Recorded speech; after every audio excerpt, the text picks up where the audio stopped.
Oui, enfin oui et non, parce qu'il est certain que la façon dont j'ai été élevée était... Cuando Brigitte Bardot murió, algo no encajó. No hubo mensaje final, ni palabras de despedida, ni ese gesto tranquilizador que tantas leyendas dejan para cerrar su historia. Solo silencio. Un silencio largo, incómodo, casi provocador. Durante años, Bardot evitó entrevistas, rechazó homenajes y se negó a mirar atrás. No fue olvido, fue una decisión, porque hay personas que, cuando se van sin explicarse, lo hacen dejando una pregunta flotando en el aire. ¿A quién se le negó el perdón hasta el último segundo? Detrás de esa muerte discreta se esconden nombres, heridas y cuentas que nunca se saldaron. Y ahí empieza realmente esta historia. El silencio de Bardot no apareció de un día para otro. Fue creciendo con el tiempo, capa tras capa, como si cada retirada pública fuera una puerta cerrada con cuidado. Primero dejó de conceder entrevistas, después rechazó homenajes. Más tarde, incluso los intentos de reconciliación fueron ignorados. Para muchos era simple cansancio, para otros arrogancia. Pero hay un detalle que siempre incomodó a quienes la conocieron de cerca. Bardot no se estaba apagando, se estaba apartando. Mientras el mundo seguía hablando de ella dejó de hablar del mundo. No corrigió versiones, no desmintió relatos incómodos, no aprovechó el poder de su nombre para limpiar su imagen. Y eso, tratándose de alguien que conocía perfectamente el funcionamiento de la fama, resulta inquietante. Porque cuando una figura pública decide no defenderse, no suele ser por debilidad. A veces es porque ya ha decidido a quién no vale la pena responderle nunca más. Con los años, ese mutismo empezó a leerse como una toma de posición. Bardot no quería cerrar su historia de forma amable. No buscaba comprensión ni indulgencia. Su ausencia de palabras funcionaba como una frontera. Hasta aquí. Todo lo que quedó sin decir no era descuido, era mensaje. Y ese mensaje apuntaba a relaciones rotas, a decepciones profundas, a personas que alguna vez ocuparon un lugar central y que luego quedaron expulsadas sin retorno. Antes de hablar de nombres, hay que entender esto. Bardot no fue una mujer que olvidara fácilmente, tampoco alguien que perdonara por costumbre. Cada ruptura, cada traición percibida, cada herida mal cerrada se acumuló en silencio. Cuando llegó el final, no hubo gesto de alivio ni voluntad de pasar página, solo la confirmación de que algunas cuentas, para ella, no merecían ser saldadas. Y es precisamente desde ese silencio, duro, selectivo, definitivo, desde donde empiezan a emerger las 5 figuras que Bardot nunca volvió a mirar con los mismos ojos. Aquí no hay reconciliaciones tardías, solo una lista implícita, construida a lo largo de toda una vida. ¿Quieres que continúe con la siguiente parte? La primera gran oportunidad llegó en 1996, cuando Televisa lo eligió como protagonista de Marisol, junto a la actriz Erika Buenfil. Eduardo tenía apenas 28 años y ya cargaba con la responsabilidad de liderar una producción transmitida en horario estelar. Nadie imaginaba que esa telenovela, con sus giros melodramáticos y su historia de amor imposible, se convertiría en un fenómeno internacional. Marisol alcanzó un rating de 26.7 puntos en México y fue vendida a más de 25 países. De la noche a la mañana, Eduardo Santamarina dejó de ser un actor prometedor para convertirse en un galán indiscutido. Su rostro apareció en portadas de revistas, campañas publicitarias y carteles gigantes en calles de América Latina. Pero lo mejor estaba aún por venir. En 2004, interpretó a Juan Domínguez en Yo amo a Juan Querendón, una telenovela que rompió esquemas al mostrar un protagonista masculino cómico, vulnerable y contradictorio. El público lo adoró. La producción fue un éxito rotundo, liderando la audiencia por meses. Eduardo ganó el premio TV y Novelas como Mejor Actor Protagónico y su figura quedó consagrada como uno de los grandes de la televisión mexicana. Con Rubí, en 2004 también, mostró otra faceta, la del hombre atormentado, atrapado entre el deseo y la moral. La novela fue emitida en más de 30 países y se tradujo a varios idiomas. Santa Marina ya no era solo un actor local, era una exportación de lujo. Fuera de la pantalla, su vida parecía sacada de una telenovela. Su relación con la actriz Itatí Cantoral se convirtió en el foco de la prensa rosa. Eran la pareja perfecta, bellos, exitosos, carismáticos. Tuvieron 2 hijos gemelos y se casaron en una ceremonia rodeada de flashes y exclusivas. A simple vista, Eduardo lo tenía todo: fama, fortuna, familia. Vivía en una casa en las lomas de Chapultepec, manejaba coches de lujo y cobraba hasta $60,000 por proyecto. Pero detrás de esa imagen impecable, algo comenzaba a agrietarse. En algunas entrevistas, su sonrisa se notaba forzada, las respuestas eran evasivas. Amigos cercanos hablaban de un cambio de energía en él, de un Eduardo más irritable, menos presente. La prensa, siempre alerta, comenzó a preguntarse si todo era tan perfecto como parecía. Y entonces, una foto. Captado saliendo solo de un bar en la madrugada, visiblemente alterado, sin su esposa, sin su anillo, sin su sonrisa habitual. Cuando se le preguntó por esa imagen, respondió con una carcajada y un nada que preocuparse. Pero sus ojos decían otra cosa. ¿Era solo el estrés del trabajo? ¿Un mal momento pasajero? ¿O acaso el galán de México ya estaba interpretando el papel más difícil de su vida, el de un hombre al borde del colapso? Porque mientras el país entero lo aplaudía, Eduardo comenzaba a perderse en el único escenario donde no podía actuar: su realidad. El primer nombre no aparece por azar. Tampoco es el más fácil de asumir, porque sin él, Brigitte Bardot no habría sido lo que fue. Y precisamente por eso, la herida resulta más profunda. Roger Vadim no fue solo una pareja, ni siquiera únicamente un director. Fue el hombre que abrió la puerta y al mismo tiempo decidió qué había detrás de ella. Vadim entendió antes que nadie el poder de Bardot. Supo ver en ella algo que el cine francés aún no sabía cómo manejar. La impulsó, la colocó en el centro del escenario y la convirtió en un fenómeno. Pero ese impulso tuvo un precio. Desde muy temprano, la imagen pública de Bardot dejó de pertenecerle del todo.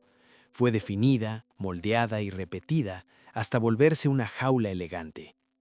Con el tiempo, la relación dejó de ser un vínculo entre 2 personas y se transformó en una relación de control. No necesariamente explícito, no siempre violento, pero constante. Vadim hablaba por ella, decidía por ella, explicaba al mundo quién era Bardot y qué representaba. Y cuando alguien es definido desde fuera durante demasiado tiempo, termina perdiendo el derecho a contradecir ese relato. La ruptura no fue solo sentimental, fue identitaria. Bardot no perdió a un compañero, perdió la posibilidad de recuperar una versión de sí misma que nunca llegó a desarrollarse del todo.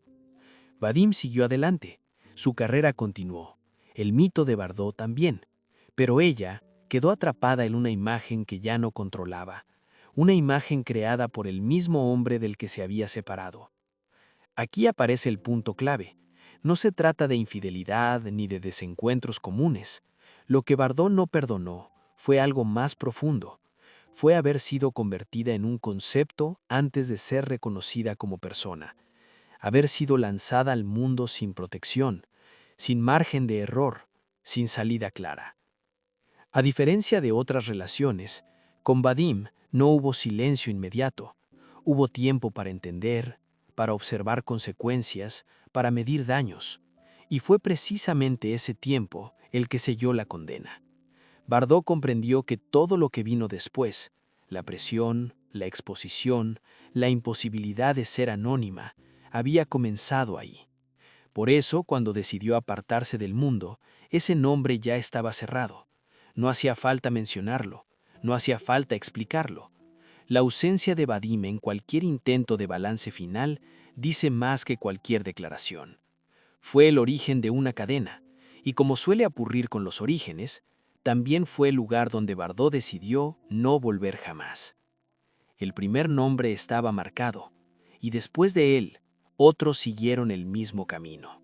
Después de Roger Vadim, Bardot ya no era ingenua. Había aprendido que el afecto podía mezclarse con intereses y que la admiración no siempre significaba cuidado. Aún así, volvió a intentarlo, y ahí aparece el segundo nombre. El matrimonio con Günther Sachs fue leído desde fuera como un cuento perfecto. Riqueza, glamour, atención mediática constante. Todo parecía indicar que Bardot, por fin, había encontrado estabilidad. Sin embargo, esa estabilidad era superficial. Muy pronto quedó claro que el vínculo funcionaba más como una vitrina que como un refugio. Sachs no la maltrató, ni la atacó públicamente. La traición fue más sutil y por eso mismo más difícil de digerir. Bardot dejó de ser una persona con fragilidades para convertirse en una figura que acompañaba un estilo de vida. Cuando comenzaron sus crisis emocionales, cuando el cansancio y la ansiedad se hicieron evidentes, la respuesta fue el distanciamiento. No hubo escándalo, pero sí abandono. Y para alguien como Bardot, que asociaba el amor con la permanencia, eso fue suficiente. Ese matrimonio le dejó una certeza incómoda. Incluso rodeada de lujo, podía estar completamente sola. No fue una ruptura ruidosa, pero sí definitiva. El segundo nombre quedó asociado a una idea que Bardot nunca olvidó. Ser deseada no garantiza ser cuidada. El tercer nombre aparece en un terreno distinto, más ambiguo, pero igual de dañino. Serge Gainsbourg no fue un esposo, ni una pareja tradicional, pero sí alguien que marcó su vida de otra manera. Juntos cruzaron una línea que en su momento parecía artística y liberadora. Con el tiempo, se reveló como una trampa. La canción que compartieron sacudió a la sociedad, rompió tabúes y consolidó la imagen transgresora de Gainsbourg. Para él, fue un paso más en su construcción como artista provocador. Para Bardot fue el inicio de una exposición que ya no pudo controlar. Las críticas, los ataques morales y la presión pública recayeron casi exclusivamente sobre ella. Aquí la herida fue distinta. No se trató de abandono, sino de desigualdad. Gainsbourg capitalizó el escándalo. Bardot cargó con el desgaste emocional. Cuando la tormenta estalló, él siguió adelante. Ella tuvo que recomponerse sola. Y aunque nunca habló de odio, tampoco hubo absolución, porque lo que no perdonó fue haber sido utilizada como detonante, sin asumir las consecuencias compartidas. Con estos dos nombres, la lista empieza a tomar forma. No son villanos caricaturescos, son personas que en momentos distintos ocuparon lugares clave y fallaron cuando más importaba. Bardot no los expulsó de golpe, los fue apartando con el tiempo, confirmando que no habría segundas oportunidades. Y mientras esos vínculos se cerraban, otro frente comenzaba a abrirse, uno más grande, más impersonal y mucho más difícil de enfrentar, porque los siguientes responsables no eran individuos aislados, sino algo que la había acompañado desde el inicio y que, a diferencia de los anteriores, nunca se fue. A diferencia de los anteriores, el cuarto nombre no se puede reducir a un rostro concreto. No es una persona con la que Bardot compartiera intimidad, sino una fuerza constante, omnipresente, imposible de evitar. French Media. Durante años, la relación fue de conveniencia mutua. La prensa necesitaba a Bardot. Bardot, al principio, aceptó a la prensa. Pero ese equilibrio se rompió. Cuando dejó de encajar en el papel que se esperaba de ella, el tono cambió. Ya no era la joven deseada, sino una figura incómoda.